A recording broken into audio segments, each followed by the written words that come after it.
hundumaa keessa jaalallee kun harkatti qabee mana amantaa geessummoo mana barnootaa geessuudhaaf wayine sa'aatii itti barcumarra taa'anii gaddanii dhaamsa du'aa dabarfatanittitu naman akkamittiin jaalladhu jaarsi du'aaf waggaa muraasii hafe jaalallee kun harkaa fudhatu. Kun immoo takkumaa ta'uu hin danda'u. Takkumaa ta'uu hin danda'u kun. Maal jechuudha? Obbo Gaaromaa jedhee amma dubbiin gara jaarsaatti dhaqe. Maallaqa keetii waan hundumaa godhachuudhaaf waan kaate sitti fakkaata. Garuu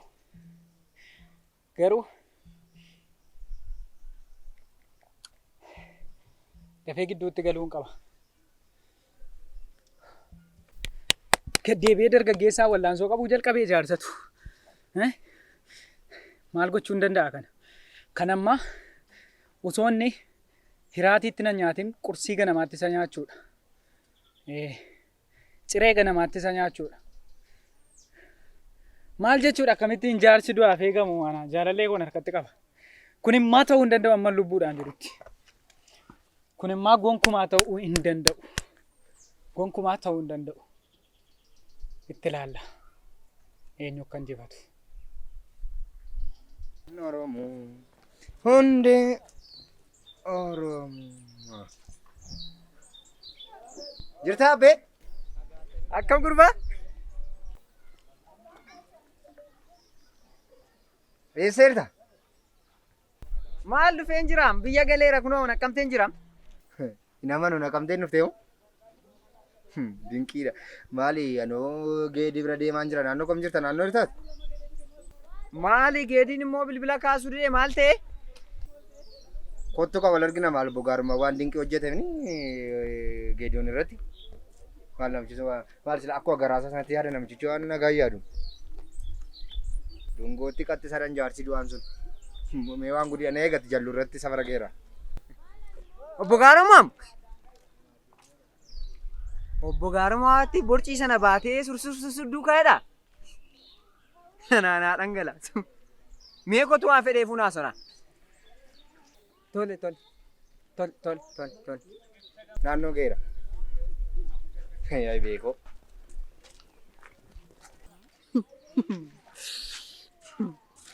Borcii sanaan sursuredha. Dudduubbee.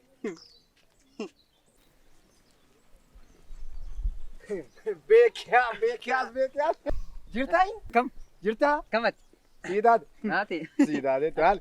Maali fuula kee kanarra immoo kobilii dhaabuu? Maal kana naan kufe? Maal akkamitti kufta ijoolleedhaati? Maasanii seenas boodee akkas bitu mukki wayiis gidduu na galtee akka ittiin jijjiirratti hin goone. Walitti galte? Walitti galte. Maali boojjitoo maal gargaachuutti kaate eessaa barte akka kaayi kun birrii kanan ittiin bitee too agartee? Geedinii na eegaa jira. Maala bugaarummaa ta'an hin taane jedhe. Maali dungootti qattisaa? Kottan deemna. Sabira deemnu? Maali namitti hin namamini?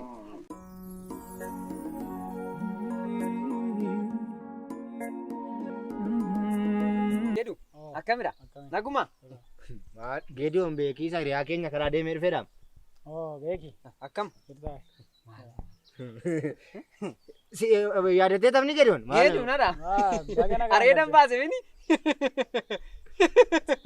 Areedan baase. Kiyaan bahin gaamaa.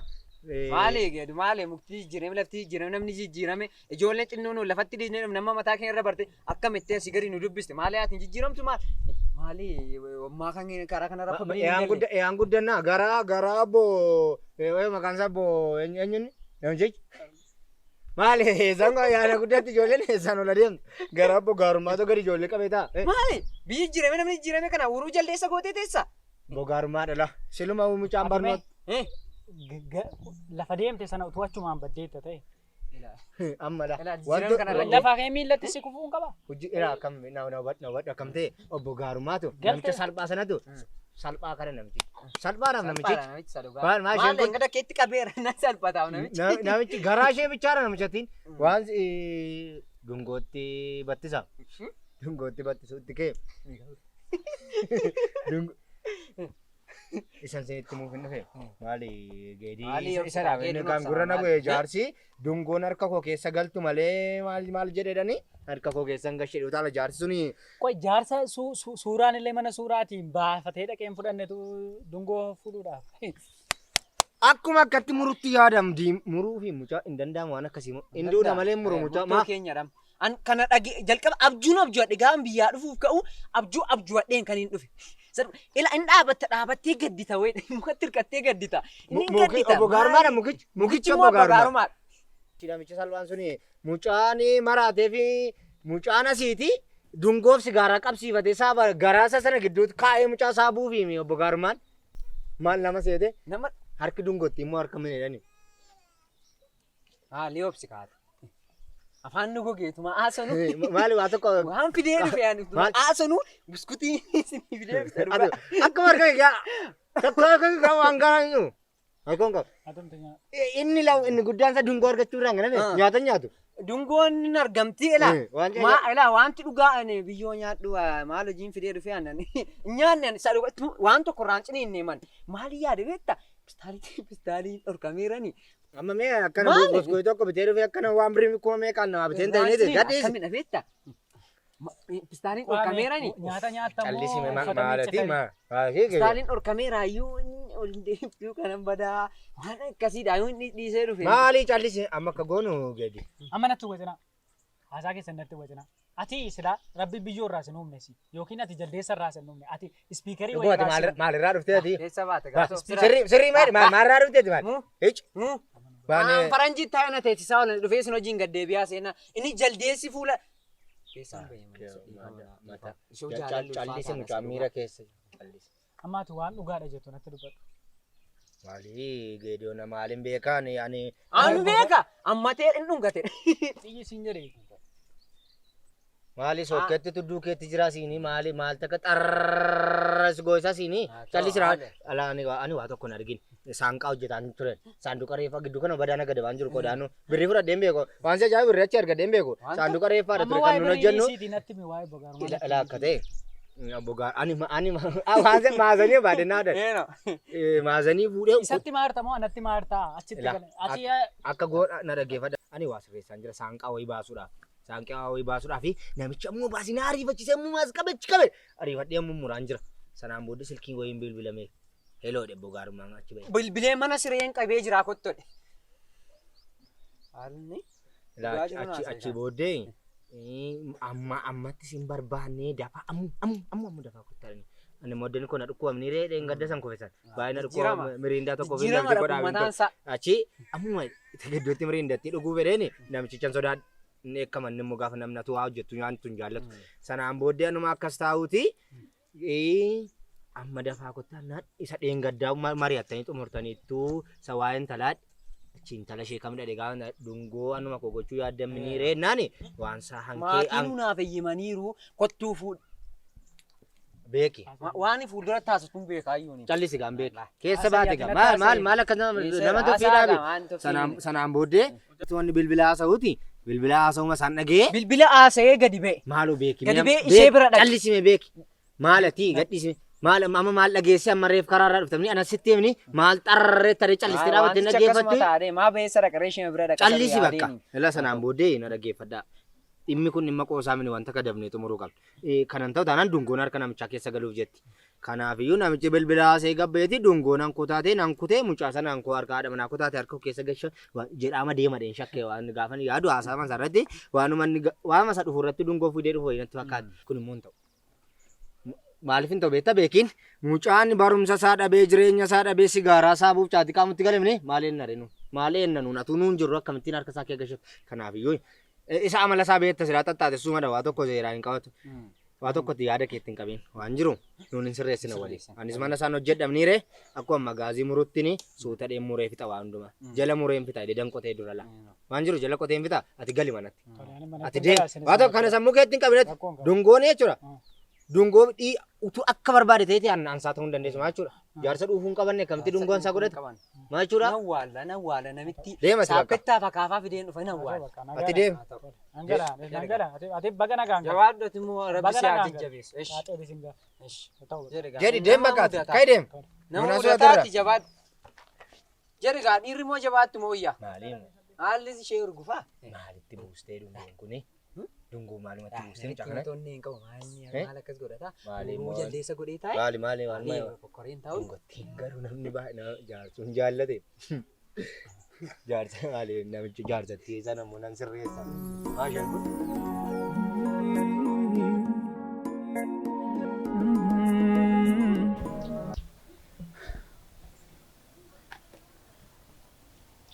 Ganama barii kanaan utuu waan tokko garaatti nyaataniin karaarra dhaabadhee eeguun kun isheen natti jijjiiramee moo daandii jijjiirratteedha. Garuu daandii durirra deemaa turte irraa irra ishee dhabuu nanaanii akka waan isheen natti jijjiiramteetti. Bilbilli isheen hojjetu.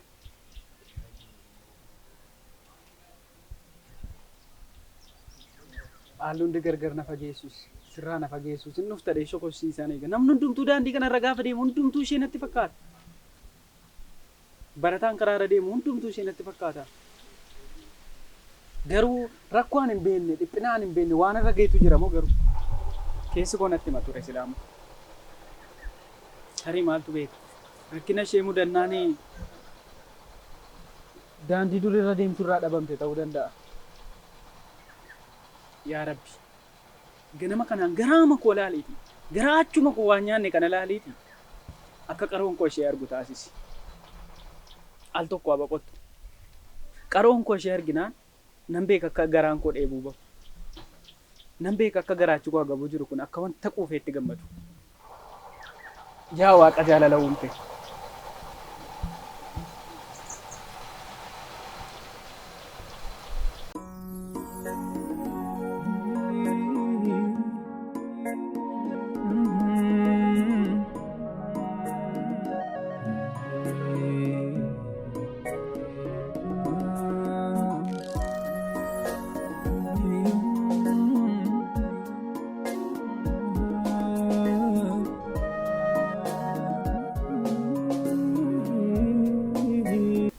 Dungoo mucaan sun isa si jaallatee ture miti.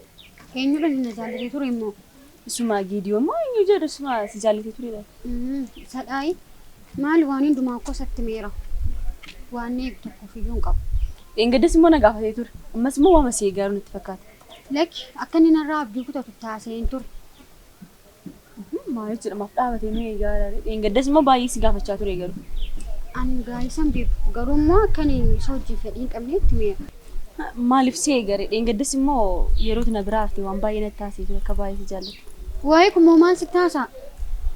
Jechuun akka baay'ee si jaallatu si fedhee akka waan meeqa ta'e natti himaa ture. Baay'ee si jaallata wayii natti fakkaata. Siini miriyyaaf amma waan hin yaade waan hin ibsu duun beekun saayitii kanan saayitiin waa'ee jaalalaa yaadumti garuu moo mucichi mucaa nama gaariiti. Ani immoo saayitii kana miirataa waan keessummeessu natti fakkaata. Ani iyyuu dheengadda yeroo na biraa kilaasii haftee na argee natti himee ture. Akka baay'ee si jaallatu fi akka si fedhee dhiibbaa miidhagina galee natti himee ture. Garuu immoo atis gatii cannaqamaa hartu fedhii sitti himuu sodaadhe malee nagaa kootti hin naagee naan jedhee ture. Eeyyee dhugaa na hubachuu keetti galatoon saayitii kanan waa'ee harmeeku malee waa'ee waan tokko yaaduu hin danda'u babeeku. Inni immoo dhugaadha garuu namicha sanarra immoo utuu kana wajjin haasofte si wayyaa laata kan jedhu na yaada. Waa'ee namtichaa ammas taasise waan hin xumuree natti fakkaata. Garuu immoo saayitii kana keessatti waan hin keessa jiru beektan tiire miira isaa kana tasa keessummeessuuf hin danda'u. Amma iyyuu dhaabii nu haasofsiisuu danda'a firaatti. Kanaafuu maaloo waan tokko hin jedhu. Nagaa gaafillee bira darbu. Inni maan ta'a garuu xumuree mucaa kanaa hubattee jirtu jedha. Maali wabii akkamitti akka zettaatu waan hin keessa jiru beektamni haalaan keessa jirutu beektu akkamitti waan akkasii natti haasoftate. Yaa Rabbi si haa galatu. Ija koodha moo kun dungoodha? Maal haasofti? Na arganiiti moo kan daandii jijjiirrachuudhaan mari'achaa jiran? Osoon ganamaan osoon cireenyaatiin addana taa'isee eeguu koo beektee akkasittiin daandii narraa jijjiirrachuudhaaf iyyaatu. Dhuguma onnee isheen natti jijjiirame moo maaltu mudatee naanidha garuu kan daandii kaa jijjiirrattu. Akkati daandii kee jijjiirratte garaa isheen jijjiirii yaa Rabbi. Eessa deemuudhaaf? Kunkumaa daandii kaaraa si dhabuun barbaadu.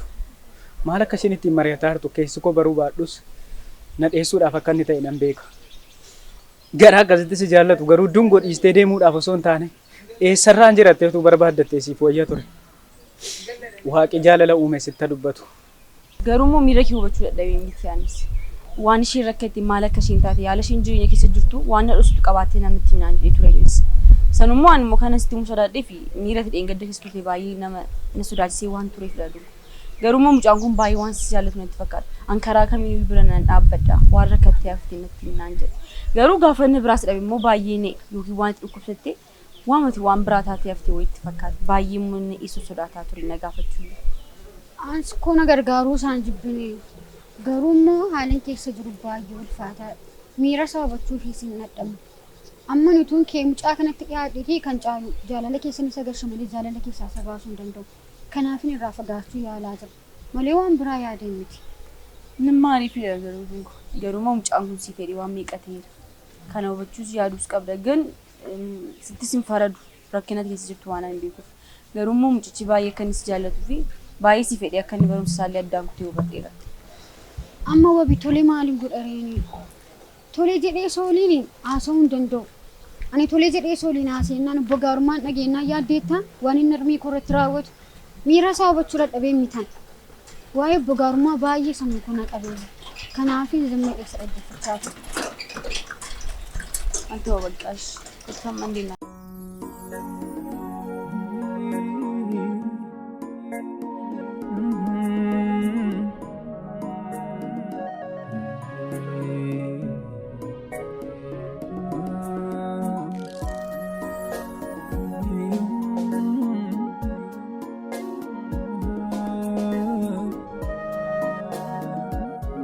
Har'allee naaf hubachuu qabdi jaalala koo. Eeyyee naaf hubachuu qabdi.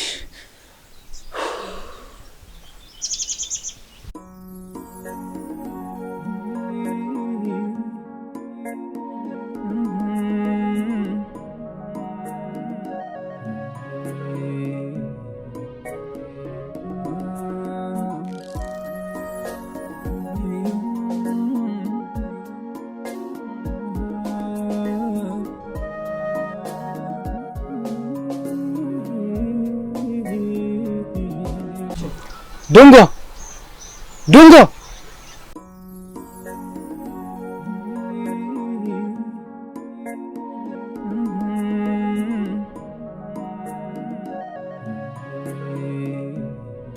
Dungo! Maal qaba gurri kee waamicha koo dhaga'ee yoo dhaabbateera ta'e miilli kee? Bari an kanneen akkasittiin si duukaa deemuuf si jaalladheeti malee si miidhuudhaan miti. Akkan garaa duwwaa karaarra dhaabadhee si eegutu naaf argite osoo naaf argite waamicha koo al tokko dabarfattu turte.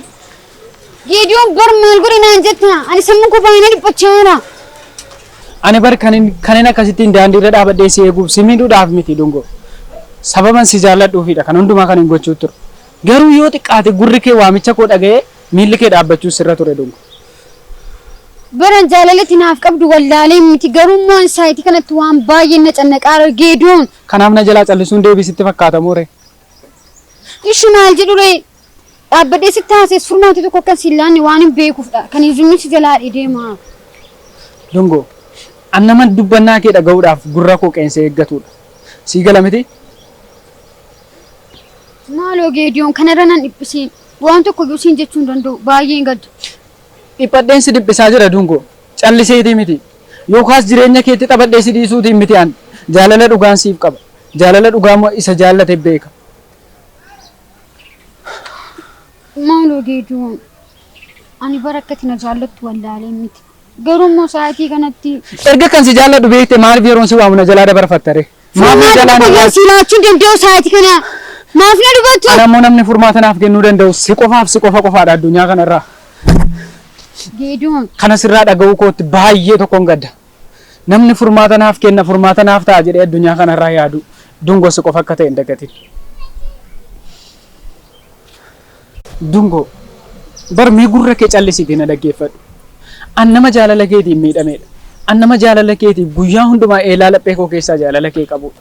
Yeroo hundumaa kan daandii kanarra dhaabbadhee akka carqii mana farsootti daandii kanarra dhaabbattee eeguuf eelaa jaalala keetii waan hin laphee koo keessaa qabuudhaan malee yookiin hojii dhabee miti. Siif jecha barnoota koo dhabus siin immoo si dhabuun barbaadu. Waan tokko akkati na hubattuun barbaada. ayyoomiyyuu nama jaalala dhugaa siif qabu ayyoomiyyuu kan sitti dhiyaate akka diinaatti yookaan akka firaatti osoo hin taane akka jaalallee kootitti jaalala dhugaa tokkoon siif qaba. Jaalala kana immoo keessa koo keessaa kan beeku anaaf rabbiis jaalala uume qofaadha. Ati immoo na hubachuu hin dandeessu. Yeroo hundumaa daandii kanarra dhaabadhee kan si eegu yookiin araada daandii irra dhaabbachuu qabaadhee miti yookiis ammoo hojii dhabeetiin miti. Dungu jaalala koo naaf hubachuu baattus an agartuu kootiin akkasitti si arguun koo anaan baay'ee boqonnaa naaf kenna. Hammam akkan si eegu baadhus hammam akkan si jaalladhu siif galuu baadhus anaaf garuu ija kootiin si arguun kun qofti boqonnaa laphee kootii kan naaf kennu anatu beeka. Maaloo Dungu na hubadhu. Addunyaa kanarraa nama na hubatu si malee hin qabu. Daandii kanarra dhaabadhee kan si eegu homaa tokko si arguu hin dandeenyu. Akkuma daandii jijjiirratti onneen keenyatti jijjiirame lapheen keenyatti jijjiirame moo sababa na jibbituuf narraa fagaatteetti ta'a. Maaliif daandii jijjiirratti yeroo hundumaa daara dhaabadhee si eegaan ture. Akka nama danaa hojii qabu bakka hojii qabutti daandii kanarra dhaabadhee si eegaa ture. Maaliif jijjiirame garuu? Akkuma miilli kee daandii kanarraa jijjiirame lapheen kee jijjiirame ta'inna hammam akkan si jaalladhu osoo beektee Dungu. Anaan libsuu ija tokkootiif na arguudhaaf si arguuf osoo si barbaadu akkasittiin guyyoota amma kana narraan fagaattu turte. Kan si dhibu garuu namni barattoota hundumtuu yeroo asirra yaa'an hundumti isaanii isaan natti fakkaatu. Namni kan biraan gaafa na booddeen dhufu gaafa na duraan dhufu sokosaa miilla isaanii sokosaa miilla keetii natti fakkaata. Nama hundumaas natti fakkaata akka wanta itti dhufteetti. Dungo maaloo kana caalmii nan dhiphisit. Maal akka itti taate wallaalus garuu akkati waan tokko rakkate keessa goona beeka. Maal taate hiriyaa kee wajjiniinis hin jirtu. Garuu eengada kan si arge si gaafadheen ture. Isheettillee nagaa koo naaf himii jedheetti siif himeen ture. Tarii nagaa koo sitti naaf himteetti laata. Lakki waan hin dhagee tokkoyyuu hin qabu. Maal taatee baddeeree ati? Maal taateeti? Maal rakkate? Moo rakkoo kan biraa waan na dhositu jira? Rakkoo kan biraan jira naannatti himi. An dhugaa dubbachuudhaaf ofii kootii wajjiniin waadaa ofii galee qaba. Addunyaa kanarraa hamman jirutti amma lubbuuf hafuurri koo wal keessa jirutti siinala shamara kan biraa waliin akka hariiroo jaalalaan geggeessinee murteesseera. Garuu gaafa ati dhiphattee rakkattee mana barnootaa kee irraallee haftu maal akka ati rakkatte wallaalus akka ati waa rakkatte keessi koo na beeka. Tarii wanti ati rakkattee wanti si gargaaru yoo jiraate natti himachuu dandeessa. Lakki homaa tokkoyyuu hin rakkanne. Dhimma keenya mudatee ture dhimmichaaf jedhee nafaa ture. Dhimma akkamiidha? Yoon kan si gargaaru ta'e natti himi. An amma lubbuutti iyyuu si gargaaruudhaaf qophiidha. Lakki gargaarsa hin barbaadu. Dungu bal ati na jaallachuu baatus ayyoomiyyuu hamma du'a lubbuu kootiitti sin jaalladha. Isa kana immoo keessa naaf bari. Maaloo Geediyoon wanta kana seemee qarra deddeebitee natti maarta. Nan dhiphisiin kanarra sammuun koo akka dhiphatu tasan eeyyamu. Dungo gaafa onneen kun irra deddeebi'ee natti munaasinis naman itti maddu sababan hin qabneef hiriyaan itti maddu sababan hin qabneefan irra deddeebi'ee sitti maddu. Maaloo na hubadhu. Dungo hamma akkan si yaadu osoo beekte hamma kana nan dhiphistu turte. Sirbituu maal jedhe sitti fakkaata? Akka dhagaan keenya daakuu osoo dhagaan keessan daakee midhaan gumbii keessan taa'u akka garaan koo si yaadu osoo garaan kee na yaadee hidhaan mudhii kee irraan taa'u jedhe. Dhugaa dubbachuu fi akkatti garaan koo si yaadu osoo naa barte akkasittiin gaaffii jaalalaa koo naaf hin hubattu turte. Geediyoon al tokko na dhaggeeffadhu. Ani yaada kana gonkumaa keessummeessuu hin danda'u. Saayitii kana kan waan baay'ee yaada. Baay'een gadda dhugaa miira kee kana si keessummeessuu hin danda'u. Dungo miira koo keessummeessitus jaalala koo keessummeessitus dhiistus an amma dhumaatti si jaallachuudhaaf qophiidha. Geediyoon kana rakkatti na dhiphistu siin eeyyamu bara. Waan hundumaa sitti haasa'an jiramti ati maaf miira koo laaltee nama dhibattu. Dungo dhiphadheetiin si dhiphise. Dhiphadheen si dhiphise malee an nama si dhiphisuudhaaf karoora qabu miti. Laamee Geedi ati nama baay'ee gaariidha. Yeroo ammaa kanatti namni akka kee addunyaa kanarra waan jiru natti fakkaata. Garuu immoo ani waadaan ofiif seenee tokko qaba. Innis immoo waan haadhi koo yaadde sana galmaan ga'uuf hin qabu.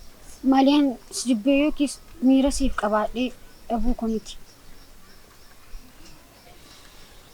Dungo Amma yaadaan na dhaggeeffadhu. Yoo si danda'an nan hordofiin dhaabattees nan eegeen hiriyoota kottis nagaanaaf hin aamin. Amma si danda'ame tokkotti. Jireenya kee keessaa naanna baasuu yaadi. Baay'een gadda. Kanarra waa'ee kokkati yaadu tasa si eeyyamuu hin danda'u. Waan haasoftu yoo qabaatte immoo ammaaf si dhaggeeffachuu hin danda'a. Dungo ani ilmoo dhiiraati. Kabaja keef jecha yoo na dhiistee deemtes sin hordofu. Garuu waan tokko waadaa ofiif galuun barbaada. Waadaan ofiif galu kanas akka ati keessa naa bartuun barbaada.